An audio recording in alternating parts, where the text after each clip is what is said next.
Welcome to another jam-packed edition of the Blunt Talk Sports Podcast. This episode will be called 32 Teams in 32 Days. We'll be chronologizing the Atlanta Falcons and Arizona Cardinals off-season approach and approach to the 2025 season, what I think and their predictions and how I think they will play out. I am your host, Anthony Wright, coming to you from the beautiful confines of Atlantic City, New Jersey. Wherever you may be watching or listening, I thank you as always. Like, share, and subscribe. It helps the channel. You can check the Blunt Talk Sports Podcast out not only here on YouTube, but on Substack, Apple Podcasts, Spotify, Patreon, Trovo, and as well as on Podbean.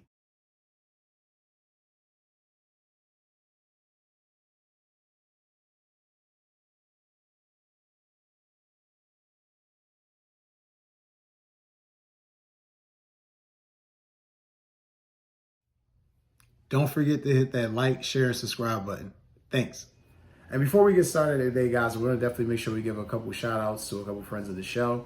If you guys are looking to make something of your summer or looking to get out this summer and do something big, definitely check out the link within the description box of my video for StubHub, the #1 leading seller in the world for tickets to live events, shows, and concerts. Currently, the Beyonce Cowboy Carter tour is going in full steam ahead, full force right now. We have Coldplay, Post Malone, the F1 Trillion tour, Chris Stapleton, Drake's It's All a Blur tour. Also, we have ID links for baseball tickets if you're a big Yankees fan like myself. Kind of going through a rough patch right now, but still season going full effect, going strong, going down to the playoff stretch. A ton of teams here that you'll see on the screen that are available for. Definitely check out the links for that within the description box of the video. Also, as well, if you're looking for my Viagogo subscribers, you're looking to get out too in the UK, we have Oasis, Coldplay, Lady Gaga, Drake, and Blackpink also touring currently right now, so definitely make sure you check the ID link to get tickets for that. And last but not least, you'll see here as well, NFL preseason and kickoff tickets. Right now, that link is going to be available until early September. Definitely don't miss out on that. You got Paul McCartney touring, U.S. Open, plethora of things to go on. As you see, this going on right now this summer, gearing you up into the early part of September, going into the fall. So definitely make sure you make the most of your time. And also, too, for my avid gamers out there, if you're a big PlayStation fan like myself, as you guys know, in August, we've been celebrating the 30th anniversary of the PlayStation. It's been 30 years. It makes me feel real old, the fact that it's been around that long. But nonetheless, I've been playing it for that amount of time. I implore you guys to check the description box for the link of this video if you're looking for anything from PlayStation Direct, whether it's PlayStation console, game controllers, remotes, cameras, anything, any accessories that you may need. I implore you to check it out. Sony PlayStation, more than a game. All right, guys, so hopping into all that, thanks, God, for staying with me through all that. As always, we're going to hop into this episode. We're going to start with the Atlanta Falcons. Now, the Atlanta Falcons have had a very, very weird 2024-2025. And when I say weird, I mean weird by the aspects of decisions made by the front office and how things eventually played out on the football field. For starters, one, going into last offseason, the biggest news known to man, Falcons go and get Kirk Cousins, that Kirk Cousins. They go grab him in free agency, make a big financial commitment to him, over $100 million, major contract. And then in the draft, that same draft, like weeks later, they go and draft Michael Penix Jr. out of the University of Washington. Crazy as shit. We all knew he wasn't going to be ready to play right away, but nonetheless, they drafted him. And as things played out, it wound up being a very, very crucial season because Kirk Cousins just deteriorated in front of our eyes. I mean, it's going 7 for 7 as far as a record last year, 500, which isn't great. It's not great, not horrible. It's mediocre. 18 touchdowns, 16 interceptions, very, very shitty by Kirk Cousins standards. Just not good by, any stretch of the imagination. Put the Falcons behind the 8 ball where they had to put the young guy in there, had to rely on Michael Penix the last 5 games of the season because ultimately they were pretty much, let's not lie, they were contending, but we all knew they weren't going to make the playoffs, especially with the way the quarterback play was. And then injecting a rookie in there at the end of the year and then thinking that shit's going to shake for you just wasn't really a smart idea by the Atlanta Falcons. But going into 2025, this will be a crucial year for the Atlanta Falcons. Make no mistake about it. For Michael Penix and for this coaching staff. It'll be a make-or-break season for Raheem Morris and Terry Fontenot. I feel like Raheem Morris and Terry Fontenot have gotten a major break and, gotten some slack cut into them. Understandably so. The team had been mired in mediocrity, since the departure of Matt Ryan. They flirted with Deshaun Watson. It all flamed out. Came to a situation where they almost got Lamar Jackson. That didn't pan out. So ultimately now they're in a situation where they have Michael Penix Jr., as a starting quarterback. They bench Kirk Cousins. Is he the backup? Isn't he the backup? As far as that situation is playing out, he's going to be a backup quarterback. However, it does seem to me that the Falcons, if they get the right offer or the offer that they're looking for, that man's going to be out of there. But nonetheless, Kirk Cousins out, Michael Penix in. He played 5 games last year. Now, numbers didn't jump off the page. He was 1-2 as a starter. He threw for 775 yards, 3 touchdowns, 3 interceptions, a quarterback rating of 44. So, not great. But, again, rookie quarterback, 5 games, not really a great sample size. Just had to come in there and play well. And he played better and got more out of the young weapons than Kirk Cousins did throughout the portion of those 7 games that he played. So, shout out to Michael Penix Jr. for that. It's going to be interesting. I think this kid can really pop. He's a very accurate quarterback, a lefty, which is a rarity in today's game. Lefties I remember growing up seeing, coming to mind, Michael Vick, Steve Young. So it's just one of those situations where he's going to definitely, I think he's going to show up. I think it's going to be pivotal, obviously, for him to show up because they spent a lot of draft capital on him. He was a top 10 pick. Kirk Cousins is flamed out, so you have Michael Penix Jr. You need him to succeed or else not only will they just not only have to continue to build around him and continue to wait for him to develop, this coaching staff will be fired. Because if you spend all that draft capital, you don't really see any progression from this kid going into another 5 to 15 games, you pretty much have shit the bed and blown this. But I don't foresee that happening for Atlanta. I do think Michael Penix Jr. will be a good player for them. And like I said, we'll truly be able to get a gauge on how good he will be this year. Defense definitely still needs some work. Defense was fucking atrocious last year for the Atlanta Falcons. It was really the Achilles heel. It was one of those things where, looking at it, when you struggle against the run, that's one thing. When you struggle against the pass and the run, and you're already mediocre, and then one of the major setbacks is what? Couldn't rush the quarterback. Could not rush the fucking quarterback to save your life. So the Atlanta Falcons definitely needed an injection of youth off the edge, needed some speed, needed some pass rush ability, needed to be able to attack the quarterback, to be able to generate some time to get those linebackers and DBs some time to create some plays, AJ Terrell and the guys. So it's a lot. I mean, the Falcons, they're not far away. I mean, and especially being in the NFC South, the garbage ass division that is, they're not far away from really being a preeminent team in their division. However, the Tampa Bay Buccaneers have dominated the division for the past 5 years. So this will really be a true test to see where the Falcons will be and resonate within that division.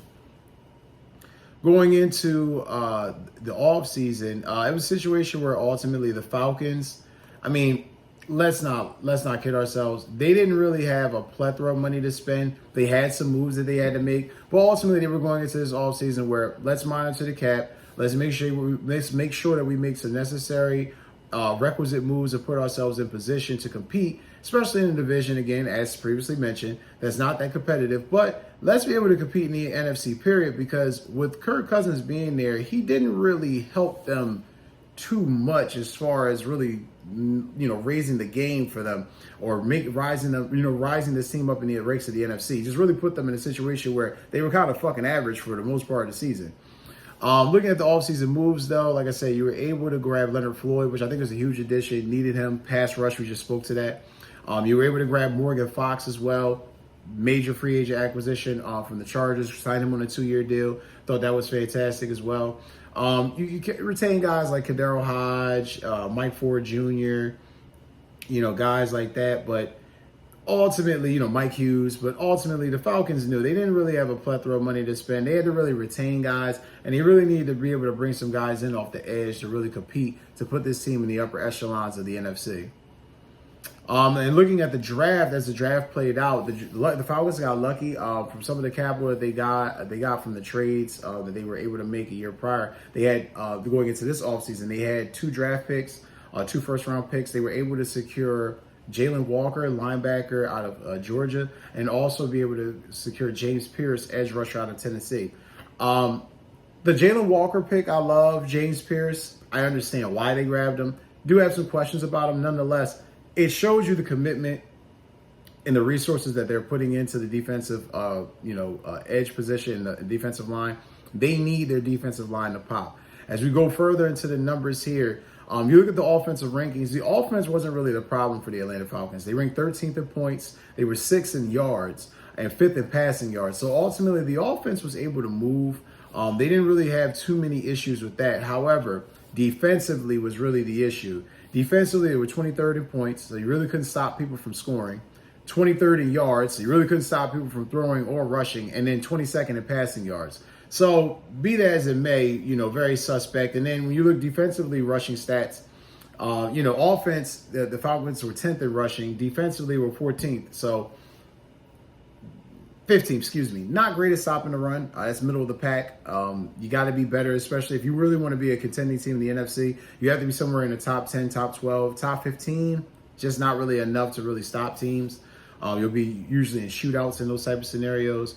But yeah, I mean, the Falcons definitely need work. The defensive position is the defensive side of the ball, period, is what they really needed to address. Ultimately, the question for them going into next season is, can this collection of talent finally gel to the point where this team can make it back to the playoffs? I think it's possible. I would be willing to bet that they can, just because, again, their division is not hard. I mean, when you have Tampa, who's been a very good team the past 5 years, obviously won a Super Bowl with Tom Brady, beating the Chiefs, in 2020. Then going the past couple of years, having Baker Mayfield at the helm, being competitive, being requisite, being in the playoffs. It just becomes a situation where I ultimately feel like they have to be able to compete, and you got to give them props. You have to give them credit. And I do feel like the Falcons, though, even though they've had the Buccaneers in their division, the Falcons really have been a team where maybe if the quarterback play, maybe if the defense was better, they'd probably be an 11-win team. So for my best case scenario for the Atlanta Falcons, I have them at 8 to 10 wins. I can see it again where they make 8 wins like they did last year. But I can also see a situation where they can possibly win 10 games and make the playoffs and be a nice wild card team. So this will definitely be a pivotal year for Atlanta, and definitely anxious to see how things play out. Looking to get out this weekend, looking to take your spouse out, have a great time with some friends, then look no further than the #1 leading ticket seller and reseller in the world, StubHub. #1 seller in the world for live events, tickets, shows, and concerts, StubHub. Next, we're going into the Arizona Cardinals, and I must admit, now, when Jonathan Gannon left Philadelphia about 3 years ago now, it was a bit, for me as an Eagles fan, it was a bit of a salty situation because Jonathan Gannon, left on bad terms. Things didn't really play out the way, the Eagles or Jonathan Gannon, I think, the way they wanted it to.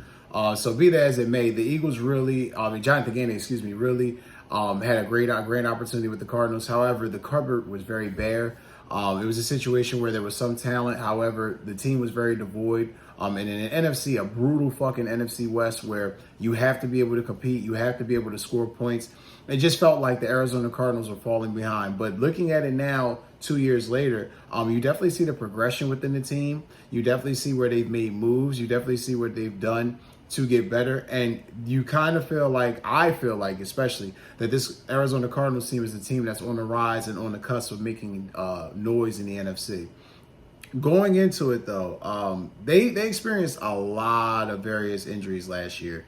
And then being young and inexperienced, having a ton of injuries, you just go through growing pains.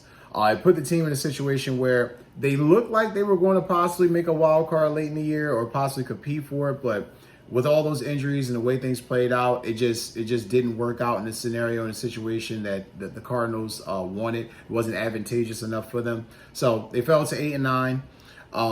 Like I said, this game is third season as a coach. And the team made, again, massive improvement. I mean, from the year prior where you had 4 wins, and past year you had 8, you doubled your wins. So it clearly shows that the message is there. It's getting across to this team. They're doing a lot of the requisite things needed to get better.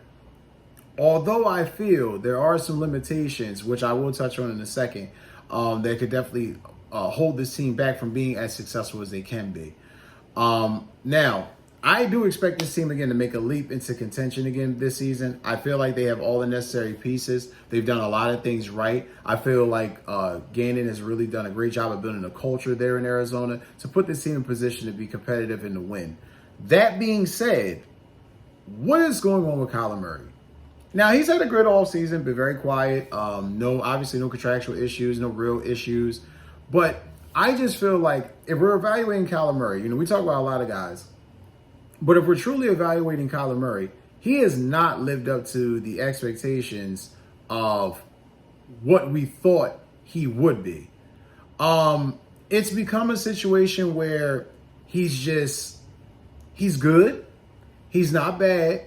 However, could be better.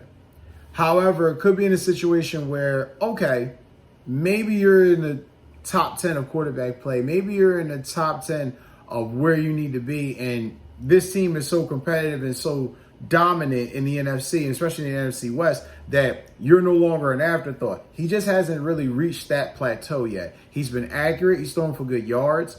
I think he's even had some great games where he's come back and won for his team and made great plays. I just don't feel like he's really reached that ceiling yet, or a potential of what they thought he could be, being a high pick coming out a few years ago. But like I said, the situation being with his contract, which is kind of revealing too, looking at that. This is a major year for Kyler Murray. I mean, I don't know. I guess a lot of people have forgotten about it because, he got his money. They got Margaret Harrison Jr. They got some other guys in there. The team was better a year ago. So it kind of went to the wayside, but there was rumors a year ago that this team kind of felt like maybe they didn't get all their money's worth. I mean, they paid him top dollar, but they haven't really gotten what they really were paying for out of this. I mean, they got a mobile quarterback, guy that's accurate, but at times makes very shitty decisions. At times puts themselves in very disadvantageous situations to where he's going to make a bad play and the team just loses the game. Kyler Murray, last season, 3,851 passing yards. Again, that was good. 21 touchdowns, 11 interceptions. That was good. Completion percentage is 68%. However, when you go through the fact that throughout the season, when you look at some of the games where he didn't really play well, he didn't really have, and going to the season stats here, I'm sorry, he didn't really play to the snuff or to the standard where they thought they would be getting out of him for the contract that he's commanding. It's definitely a situation where it has to be monitored because, you go from offensive rookie of the year to a guy who, battles with injuries, stays healthy for the most part. I mean, first couple of years stayed healthy and then hasn't played last season was the first time he played a full season in about 3 years. So injuries are clearly a thing that has to be monitored with him. Also, too, looking at his contract, because I think that is something that gets remissed a lot because we all assume with the money that he got, there's no way in hell that they would be willing to get off him anytime soon. I would beg to differ, and I would tell you that if you say that, you're not really paying attention to today's NFL, and you don't really understand the dynamics of how these contracts work. Kyler Murray's contract is something where the Cardinals can get off it within the next 2 years. They are not committed to him on a 5-year deal or, 8-year deal. It's something now where you can literally start building the blocks in place to get out of the contract. That being said, looking here, like I said, numbers weren't bad. Numbers were not bad. But you got to get more out of Kyler if you're expecting this team to really elevate in the NFC West. He has not really played that great. 21 touchdowns, 11 interceptions, those are good numbers. The passing yards are great. But that means he's doing passing for a lot of yards, but it's really kind of like empty calories because sometimes these games are out of hand. I mean, sometimes they're losing by double digits, and it's kind of like, okay, all right, well, he threw for some yards. Just a rat bastard situation. Now, looking at his cap hit this year, obviously, he was never going anywhere this year. His cap hit was $43 million.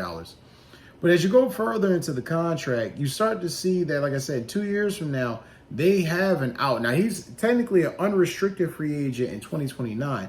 However, looking at it now in 2025, in 2020, it says 2028 here via spot rack as a potential out.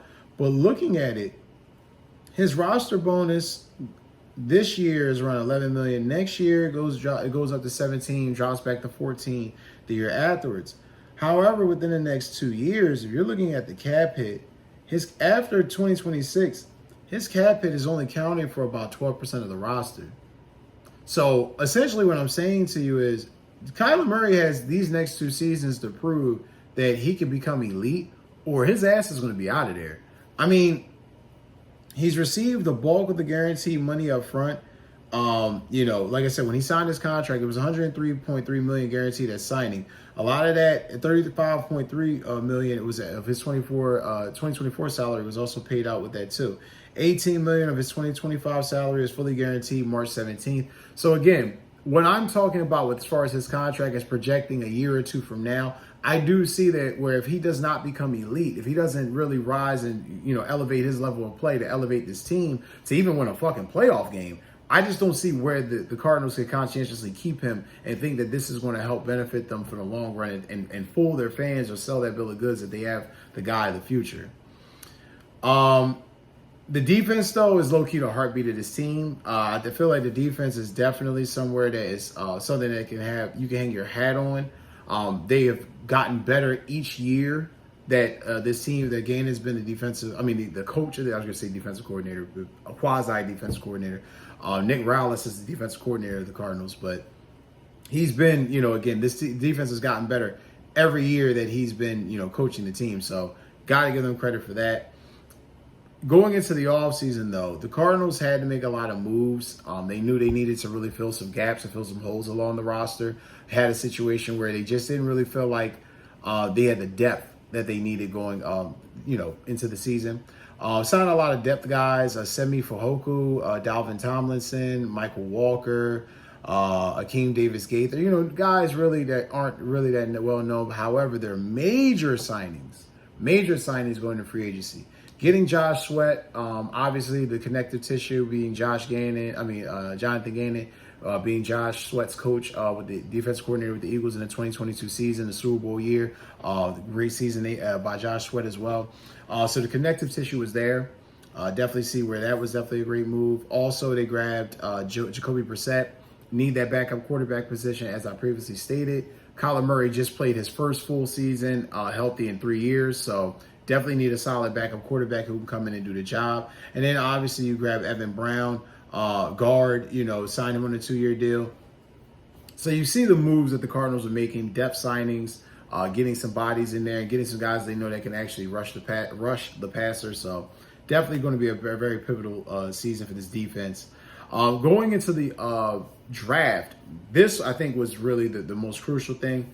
The Cardinals selected defensive tackle Walter Nolan out of Ole Miss. Big physical defensive tackle, big body player, a guy I definitely think can play in space and definitely can help Josh Sweat along the defensive line. So a lot of potential there. And again, like I said, this Cardinals defense is definitely something that Jonathan Gannon can tell this team they can hang their hat on. They have gotten tremendously better as time has went on.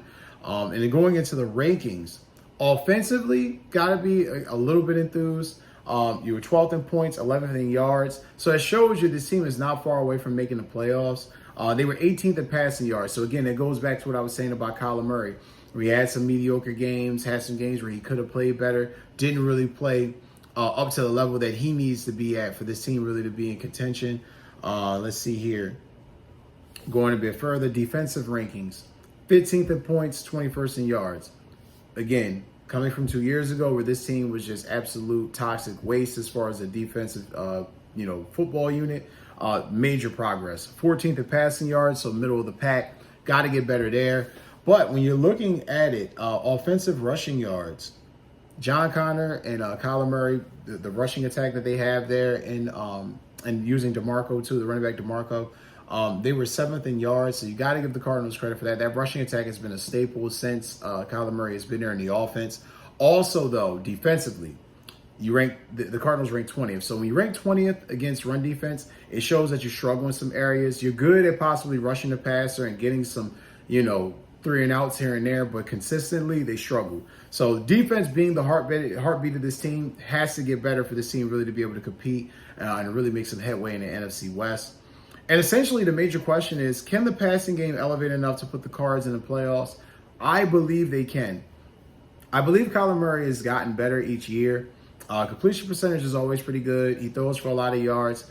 I think if he continue to play clean, efficient football, they can play, very disciplined offensively where they can run the ball, get him some, get him rolled out, get some deep passes, get your shots here and there, but get the ball, the intermediate passing game going more consistently. I truly feel like this offense can really take the next step and put the Cardinals, like I said, back in contention, not only in the NFC, but in the NFC West. And like I said, as I spoke about the defense, I really do feel like they're going to take a step this year and get better. Best case scenario, though, for the Arizona Cardinals, this might shock some people. Now, a season ago, they were 8-9. I have them best case scenario at 9 wins. Very best case scenario, like, I'd say, you know what? Let me rephrase that. Best case scenario, I have them at 11 wins. Worst case scenario, I say 9. I do feel that they're potentially a playoff team. They're one of those dark horse teams that nobody's talking about. They've kind of skated the lines. Everybody's been worried about what the Rams are doing and what the Niners are doing and all that fucking nuttiness. But the Cardinals are a team on the rise, and I truly feel like this might be their year to really sneak up on some people and to really, really shock the world and really get a wild card spot. But that's going to do it for this episode, guys. As always, don't forget to like, share, and subscribe. I have another episode coming out of 32 Teams in 32 Days. Definitely make sure you check that out. Take care and enjoy the rest of your day. Hey to all my fans and subscribers out in the UK. Looking to get out this weekend, looking to make something of your week, then look no further than the Viagogo, the #2 leading ticket seller in the world for live events, shows, and concerts. Definitely check it out. If you're looking for exclusive tickets, look in the description of my videos on the Blunt Talk Sports Podcast. Take care and enjoy your day. I'm on ya. Bad, bad, bad, bad, bad, bad.